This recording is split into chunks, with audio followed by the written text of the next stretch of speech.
जय माता दी, ओम साईं कालका। जैसे कि आप सबको पता लगा है कि हमारे नकोदर वाले लाडी साईं जी और जहार पीर बाबा बागड़ वाले का मंदिर बनाया जाएगा, तो उसके लिए जमीन ली जा रही है। कृपया करके आप सभी सहयोग करें। आप सबके सामने स्क्रीन पे नीचे सारी डिटेल दी गई है। आप सबके सहयोग की बहुत ज्यादा आवश्यकता है। आप सबके सहयोग के बिना ये कार्य नहीं हो पाएगा। कृपया करके सभी आगे आए। जय माता दी।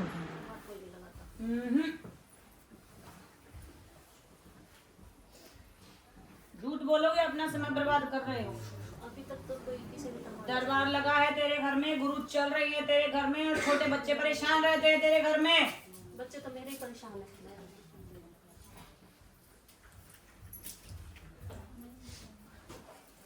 शक्ति तेरे ऊपर चलती है। हाँ, लोगों को तूने बताया है, पूछा तूने दी है? पूछा तो अभी तक मैंने किसी को नहीं दिया। हैं? पूछा तो ऐसे ही जैसे कोई मेरे घर के खुद के ही बैठ पूछ ली, चलते बता दी तो बताती थी, तो ऐसे कोई पूछा नहीं दी। पूछा ही तो पूछा ही तो। और मन से गुरु किसको माना तूने? मन से गुरु किसको माना? मन से किसी को मानते हो गुरु? हाँ, हाँ। दो बताओ। मन से गुरु मेरी लड़की के ससुराल में भैरव जी महाराज जाते हैं। दूसरे दिखा दो। अच्छा बताओ, जल्दी बताओ दीदी। इतना समय तुमने दूसरा तो मुझे याद नहीं है कोई, उनको तो मैं गुरु मानती हूँ। अच्छा, दूसरा भी याद आएगा। आगे आओ जब तक दूसरा भी याद आएगा। बैठाओ से। पापा को चोले ये झूठ बोल रहे हैं कि हमने पूछा नहीं दी। अभी क्या बोला? जी जी आप बोलो। फिर कह रहे हमें गुरु नहीं था कोई। अभी क्या बोला? जी चलो बेटा साइड में बैठो, उधर कोने में। झूठ का यहाँ कोई काम नहीं है। झूठ का अगर तुम्हें बोलना हो ना, ये बाहर द्वार है, तोरण बनेगी जहाँ पर, यहाँ से बेटा जी बाहर झूठ छोड़ के आया करो। यहाँ कोई काम नहीं है झूठ का। आजा बेटा। पापा को चोले वाले याद आ गया? आ गया बाबा। अच्छा बोलो जी। बाबा जी उधर से पंडित जी थे हमारे गाँव में, उनके पास गई थी। उन्होंने कहा था मैं जब बताऊंगा जब गुरु बनूंगा।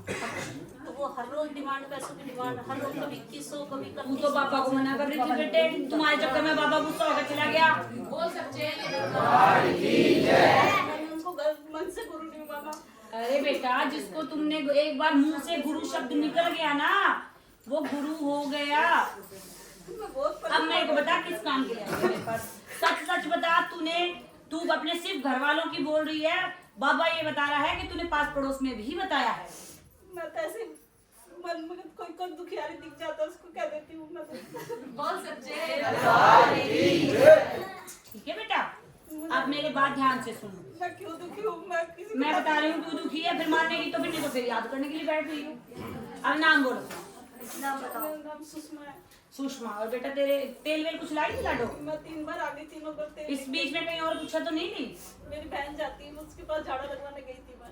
अच्छा, झाड़ पूछा तो ली थी। ठीक है, नाम बोल अपना। सुषमा तेरे बेटा पति का नाम और प्रकाश और तेरे ससुर का नाम। सूरजपाल। बेटा तेरे घर परिवार में किसी के हाथ पैरों के ऊपर निशान है? निशान तो मेरे इतना ध्यान नहीं है। काले काले निशान। काले निशान तो ये जल गए थे, इन्हीं के पैरों में है। तेरे को इसलिए पर्ची दे रही हूँ, तुझे पता लगे मैं तेरे ही घर में हूँ। मैंने थोड़ी देखा तेरे पति का पैर है। नहीं वो ले भाई, इसमें झूठ बोल दो तुम। नहीं। सुन मेरे बच्चा, हाँ भगवती बता रही है अपने हाथ खराब करा हुआ है सब कुछ। हाँ अब ये कैसे किया हुआ है? पहली बात, इतनी सारी मन्नतें मांगी हुई हैं, पूरी एक नहीं हुई है। दूसरी बात, भगवती की जोत के पीछे लड़ाई होती है, इसलिए घर में चिड़चिड़ापन हो रखा है। हाँ तीसरी बात, घर में मंदिर में अधिकतर धूल चढ़ी रहती है। हाँ और चौथी बात बेटा जी, तेरे घर से जब कोई बाहर से कोई अंदर आता है ना, आओ भगत तो खूब करती है, लेकिन मन के अंदर चोर होता है। चिड़चिड़, ये पका पका, ये खाएगा कब जाएगा, ये चलता है। तो ये छोटी छोटी चीजें ना बेटा हमारी जिंदगी बर्बाद कर देती है। बेटा घर में जो आ गया ना, वो बेटा जी भगवान होता है। कहते हैं ना, मेहमान भगवान होता है। तो दूसरों से जलन खत्म कर दो, आधी दिक्कतें खत्म हो जाएगी बेटा। बाकी ओपरी पराई करा कराया कुछ नहीं है। एक बार तेरे घर के गेट के आगे कुछ पड़ा हुआ मिला था, उसको लेके तू घबरा गई थी, वो भी कुछ नहीं है। ठीक, सच है। हाँ, अब मैं बता रही हूँ क्या करना है। दुर्गे चालीसा का जाप करना है, 11 दिन लगातार करना है। जोत बत्ती हाजिर तुम्हें बच्चे बता देंगे, अरदास तुम्हें बता देंगे। और महामाई की लाल चुनरी ले लियो बेटा जी, जोत के ऊपर से 7 बार घुमा करके उस चुनरी को ओढ़ करके करना है। उसके बाद मुझे बताना तेरे घर में क्या फायदा आया और क्या नहीं। पूछा देनी अभी हाल फिलहाल बंद कर दे। आओ जी आगे आओ।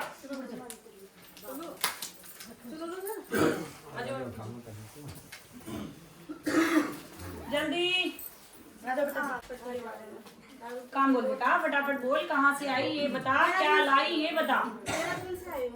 अच्छा तेल घी गेहूं सीधा लाई? नहीं लाई सीधा, सीधा नहीं लाई। कहाँ गई तेल को लेके? दुकानों में कहीं किसी के पास तो नहीं बैठी थी? वहाँ पे चढ़ा दिया। घर से तेल लेके निकली थी? हाँ जी। बीच में कहीं रुकी थी? नहीं, किसी के हाथ में दिया था बैग थैला? अपने हाथ में रखा था। अच्छा अब सुन, ये जो तेल है कब रखा था घर में? शाम। और पूरे घर में घुमाया था? हाँ जी। रसोई मंदिर में घुमा दिया था? नहीं। महामाई ये बता रही है बेटा तेरा तेल सीधा नहीं आया है, याद कर क्या गलती हुई है। महामाई कह रही है बीच में कहीं पे गड़बड़ हुई है। पता नहीं था ना, जैसे बताया था बस ऐसे आई है। ये तो जो बताया था वो तो तू सही ही बता रही है, लेकिन ये तो कह रही है कि तेरा तेल सही नहीं आया है। तेल सील पैक था? हाँ जी। याद कर, किसी और के हाथ में थैला तो नहीं दिया? नहीं। हाँ। तेरे साथ कौन आया है? ननंद है, ससुर जी है, जेठानी ये ननद तेरे घर में तेरे साथ ही रहती है? नहीं, सामने आए थे वो जो भी। तो उसके हाथ में थैला दिया था? नहीं। महामाई बता रही है तेरा तेल गलत है और तुझे भी याद भी आ जाएगा। चल अब मेरे पास किस लिए आई है? मेरे घर में पति जो है दारू पी के बहुत मार पिटाई करते हैं, किसी की भी नहीं सुनते। रोज की पति की फोटो लाई बेटा? हाँ जी। ला दिखा। अपनी तरफ रख लूं फोटो को। नाम क्या है बेटा तेरे पति का? रानी बोलते हैं और सत्य प्रकाश। अच्छा। और तेरे ससुर का? और तेरे कोई बेटा भी है या दादा ससुर का नाम है तो वो बता दे। बेटे भी है। बेटे का नाम बोल। शिवा और समर। तेरा नाम बोल। लता। और पति का नाम बोल। सत्य प्रकाश। और तेरे ससुर का नाम बोल। दयाराम। बेटा माँ भगवती बता रही है पहले तो नहीं पीता था, बहुत समय पहले 6-7 साल से ज्यादा पी रहा है ये।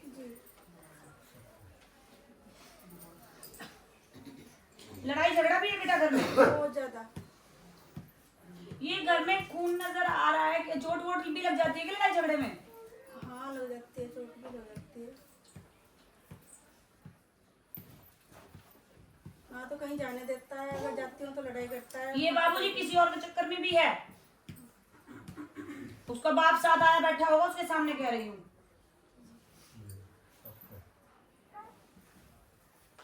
करवा देना भाई इसका काम बच्ची का। बाबू उसके ऊपर से 3 मुट्ठी पीली राई लेके 7 बार घुमा करके और बाहर फेंक देना बाबू, ठीक है? चिड़चिड़ापन तो उसका जब भी बंद हो जाएगा और धीरे धीरे छूटेगी दारू, एकदम से नहीं छूटेगी, ठीक है? और काम धंधा बरकत उसका सबका करके दे रही हूँ। इसके अलावा कोई और काम है तो बता बाबू। वो तो मेरे मायके में जाना पसंद भी नहीं करता, किसी के साथ बात गाली देख इतनी करता मैं हथेली पे सरसों नहीं उगा सकती, जितना कहा उतना कर। तुझे तो आराम लगे फिर आ जाइयो, करवाओ भाई। 2 जगह हाजिर जोतबत्ती, 2 जगह अरदास जोतबत्ती हाजिर। आगे भाई आ जाओ अंकल जी, आगे आओ। जय माता दी। माता जी मेरे जो पति हैं वो घर में किसी की सुनते नहीं है। नाम क्या है बेटा? निशा। हाँ निशा। पति का नाम? रवि। नाम राशि ही ऐसी है, अपनी अपनी करनी होती है। शांत भी होते हैं लेकिन कभी कभी बहुत चंडाल हो जाते हैं। अब फोटो लाई उसकी? हाँ जी। ठीक है, कहाँ से आई तू? पहाड़ में। अच्छा अपनी तरफ करके देख पहले, फोटो खोल पहले, फोटो अपनी तरफ करके देख। ठीक है बाबू, लौंग इलायची मंगा लेना, जोतबत्ती करवा देना, हाजी करवा देना। और इस बच्ची के पल्ले में इसको तुझे चुन्नी ओढ़नी है बेटा, कोई भी चुन्नी चलेगी, सुहागन की होनी चाहिए, ऐसे सफेद फीकी नहीं होनी चाहिए। और उसको ओढ़ के बेटा जी और अपने पति का नाम लेके पल्ले में ना 7 बार गांठ लगा देना और उसको फिर ऐसे मत्था टेक के वो गांठ लगी हुई चुन्नी माँ भगवती के मंदिर में कहीं पे भी चढ़ा देना, ठीक? तेरे बेटा तेरी ही सुनेगा, यही दिक्कत है तेरे बस। और बता। माता मेरे को ये पूछना था कि जैसे उनका पहले कहीं पता चला था कि कुछ है उनका, लेकिन अब जैसे हमें कभी घर वालों को भी होता है, हमें भी होता है एहसास कि मतलब कुछ है नहीं, जैसे बता दो ना। हो जाएगा, ये कर दिया उपाय हमने। टेंशन मत ले पागल। आ जाओ। तेरा बड़ा उपाय बता दिया, बच्चे को तो उठा ले, उसको छोड़ जाएगी। ओह चल ले जा। हाँ भाई आ जाओ, लौट जा, आ जाओ, पीछे से निकल जाएगी।